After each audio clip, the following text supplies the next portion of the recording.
2024 के लोकसभा चुनाव में जालोर सिरोही लोकसभा सीट पर जीत दर्ज करने के लिए भाजपा धुआंधार प्रचार में जुटी हुई है।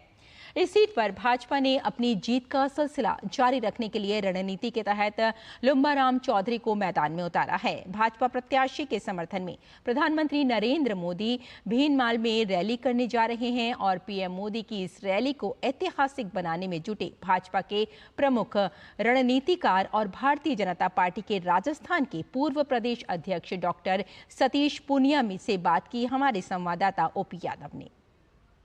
26 अप्रैल को राजस्थान की 13 लोकसभा सीटों में मतदान होना है। इन्हीं में मारवाड़ की जालोर सिरोही लोकसभा सीट भी है। ये लोकसभा सीट काफी महत्वपूर्ण है और इसी पे प्रधानमंत्री नरेंद्र मोदी सभा को संबोधित करने के लिए आएंगे। अभी हमारे साथ इस रैली की तैयारियों के विषय पर प्रदेश अध्यक्ष रहे हैं सतीश पूनिया जी बात करते हैं। सर, आप लगातार यहाँ डेरा जमाए हुए हैं और कार्यकर्ताओं से 1-to-1 फीडबैक भी ले रहे हैं। प्रधानमंत्री जी की रैली है, किस तरह की तैयारियां हैं? यहाँ की सभा ऐतिहासिक होगी। एक तो भीनमाल के लोगों में, मारवाड़ के लोगों में एक विशेष उत्साह है कि भीनमाल में प्रधानमंत्री जी पहली बार आ रहे हैं। ये कवि माग की नगरी है, धार्मिक और सांस्कृतिक रूप से बहुत पुष्ट है।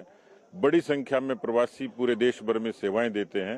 डॉक्टर साहब, आप लगातार मुद्दों को भी देख रहे हैं और जनता की नब्ज भी टटोल रहे हैं। कौन से मुद्दे ऐसे आपको खास लग रहे हैं जिनको लेकर बीजेपी बड़ी आक्रामक है? देखिए, पिछले 10 वर्षों का यदि लेखा जोखा करें और उससे थोड़ा पीछे जाएं तो इस देश में 55 साल तक कांग्रेस ने राज किया, लेकिन इस देश में बैंक के अकाउंट ये भारतीय जनता पार्टी और मोदी ने खोले। किसानों को क्रेडिट कार्ड वाजपेयी जी ने दिए। प्रधानमंत्री ग्राम सड़क योजना वाजपेयी जी ने बनाई। इस देश में जिस तरीके से सामान्य व्यक्ति का जीवन बदला वो उज्ज्वला के जरिए, आयुष्मान के जरिए, जनधन के जरिए, आवास के जरिए एक बुनियादी विकास पहली बार लोगों ने देखा। दूसरा, वैचारिक मुद्दे थे जिनके बारे में लोग कहते थे कि कब ये समय आएगा। राम मंदिर बना, 370 खत्म हुई, ट्रिपल तलाक लागू हुआ। इस तरीके की जितनी योजनाएं थी उससे लोगों में भरोसा पैदा हुआ है। संगठन की पकड़ बड़ी मजबूत है आपकी, और वो पकड़ जो है वो यहाँ किस तरह का रिजल्ट देगी? एक आवरण है, लेकिन अंदरूनी तौर पर जालोर सिरोही की जनता ने भारतीय जनता पार्टी को एक साधारण से कार्यकर्ता लुम्बाराम को चुन लिया है। बात करें प्रधानमंत्री की, लोग प्रधानमंत्री का उद्बोधन सुनने के लिए आतुर है।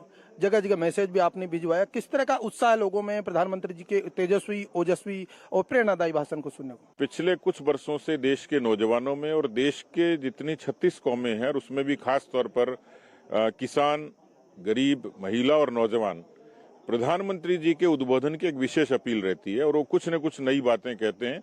एक भरोसा उन पर है, तो लोगों में उनको देखने का और सुनने का एक विशेष आकर्षण है। और इसलिए मेरा दावा है कि जालोर सिरोही की, भीनमाल की ये सभा इसी कारण ऐतिहासिक होगी। लोग उनको देखने और सुनने बड़ी तादाद में आएंगे। तो ये थे भारतीय जनता पार्टी के पूर्व प्रदेश अध्यक्ष डॉक्टर सतीश पूनिया, जिनका मानना कि प्रधानमंत्री रैली को लेकर न केवल पूरी तैयारियां हो चुकी है, बल्कि प्रधानमंत्री के उद्बोधन को सुनने के लिए यहाँ की जनता पूरी तरह बेताब भी है। मेरे सहयोगी कैमरामैन गौरव गिरी के साथ मैं OP Yadav, DD news, Bhinmal.